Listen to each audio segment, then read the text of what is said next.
What's up, y'all? Welcome to a very special edition of Psych Talk. I'm your host, Miss Murphy Cavanaugh.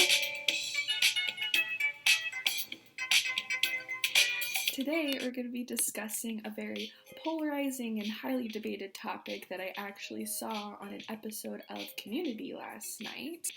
Are people fundamentally good or evil? I kind of wanted to take it a little bit further. I wanted to dare to ask the question, are we only good when we are benefited in some way? In Friends, when Joey and Phoebe have that debate about if a selfless good deed actually exists. Yeah, it was a really nice thing and all, but it made you feel really good, right? Yeah, so? Well, it made you feel good, so that makes it selfish.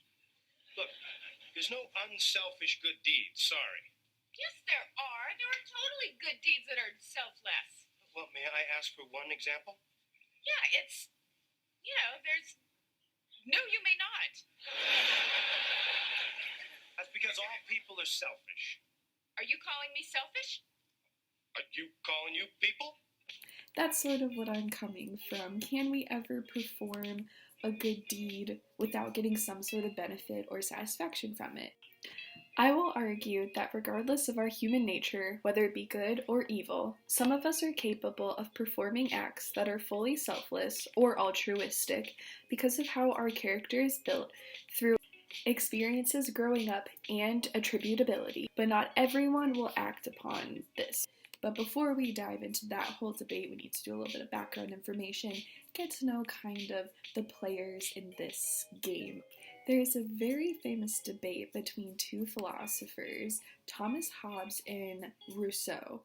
Hobbes famously claimed that our lives in the state of nature are solitary, poor, nasty, brutish, and short, while Rousseau, on the other hand, claimed that human nature is essentially good, and without the development of politics and the state, we could have lived very peaceful and happy lives. I don't know if I'm fully convinced by Rousseau, since I've seen some true evil in the world like Hobbes is claiming. If we think about things like Lord of the Flies, we really see that at the core, people can be truly evil. But maybe this is just my way of thinking since I've been raised in a political world where there's division. Hobbes also isn't saying that we humans at our core are evil, just the way that we've been raised in a political community where climate isn't natural to us. Instead, we're naturally selfish and care about our reputations. Rousseau, on the other hand, sort of agrees where we are good, but political and social institutions make us evil, which is a result of social division and inequality.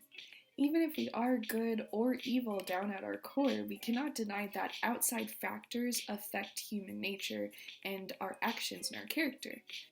The way you were raised, your class, your friends, all of that matters in the building of your character. Strawson emphasizes this point very heavily in his famous The Basic Argument. While Strawson uses this idea of not being responsible for our character to prove that we cannot be morally responsible, I want to discuss his point of how we cannot be responsible for who we are. Strawson argues that in order to be truly morally responsible for our actions, one would have to be causa sui? No, don't like that. Cause of itself, at least in certain crucial mental respects. By causa sui, Strawson is saying that we need to be morally responsible for who we are, but we are a culmination of how we are raised, our culture, the people we surround ourselves with, etc. So, we cannot be morally responsible. And this furthers the argument made by both Hobbes and Rousseau, since outside factors seem to be a big player in the game of good versus evil to them. Strawson over here is just saying that we cannot be fully responsible for our character since we're a culmination of outside factors. Thus, our actions are reflections of our character, but does that affect how we are motivated? Some researchers and psychologists had a lot to say about motivation and how it relates to our actions, whether they be good or not. In their article, Vice, Blameworthiness, and Cultural Ignorance, Eleanor Mason and Alan T. Wilson described the term Attributability, or locating moral responsibility in an agent's deep evaluative attitudes rather than what she does in a self-aware way. Basically, how you are judged is based on how you're motivated, and you aren't usually motivated by something in itself that is bad. Actually, based upon the epistemic knowledge condition, no one actually thinks that what they are doing is wrong. You think you're getting something out of it. So, we might think that we are performing a good deed and looking for nothing in return or being selfless, but we actually might have some sort of motivation that we don't know about, and we still might get something out of it or want something out of this action that we might not be aware of. This still begs the question, why do we do good deeds, and are there any that are fully selfless? According to an article in Psychology Today, some psychologists believe there is no such thing as pure altruism, or the practice of selfless concern for the well-being of others.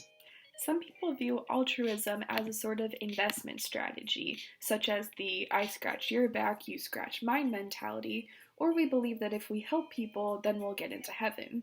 However, some psychologists believe that empathy is the true root of altruism, the thing that motivates us to truly do good. We recognize that we have this fundamental oneness as human beings that helps us identify with others. And when we see suffering, we respond with altruistic acts or selfless acts. To me personally, this is very convincing because I feel we do have this fundamental oneness at the end of the day, and if it comes down to it, if we are called upon, we will help someone or something in need with no motivation but knowing that they need help. So, what do we know? However, and this is my main point, kind of tying everything together, some might not act in that situation because they don't recognize the oneness, fundamental oneness that we're talking about, because of how they were raised and like the factors that influence them.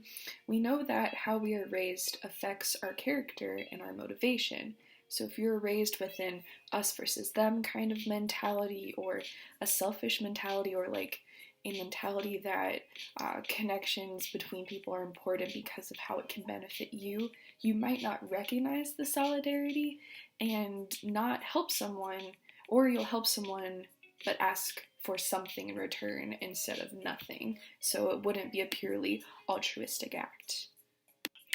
We know from Hobbes and Rousseau that we are possibly naturally good or naturally evil, but that has shifted because of the political climate and segregation of society, because we as humans aren't naturally fitted for political structure like other animals like bees, save the bees.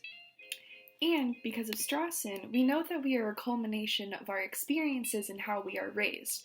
That's what forms our character, so it could be good and it could be bad, and we might pick up on how we are motivated from how we are raised. How we are motivated also plays a big factor, according to Mason and Wilson and their argument about attributability. We may not consciously know or understand how we are motivated, but our actions come from our motivation. For example, I could be helping an elderly woman load her groceries in her car because I know it's the right thing to do, it's a good deed. But maybe subconsciously, I'm hoping people are watching and are proud of me and take note, and just like my reputation gets better. And finally, some psychologists do believe in altruism and that there are truly altruistic acts. But do you agree or do you disagree? For me personally, I agree to some level and believe some people have the capacity, but maybe not everybody has that. But Murphy, I object. What if all of us or none of us have the potential to perform altruistic acts inside of us? Thank you for that great point. But from my perspective, I don't think it's possible for no one to have the capacity to perform altruistic acts inside of them. There are too many instances of those actions happening in our society today. Also, the idea that everyone has the capability of performing altruistic acts actually furthers my argument, because even if we all have that capacity to act that way, not everyone will choose to do that. This depends on how they were raised or their motivation, which might come from how they were raised. What do you think? Do you agree or do you disagree? I decided to take to the streets and see what the experts say. I have $1 and a mission. Sir, for $1, do you think that people can actually do a selfless act? I'm sorry, what was that? Can you do a fully selfless act? Sure. Sure? Sir, for $1, do you think people only do good things so they can benefit from it? Yes. Yes? No. No? Yes. No. Yes. No? What is it?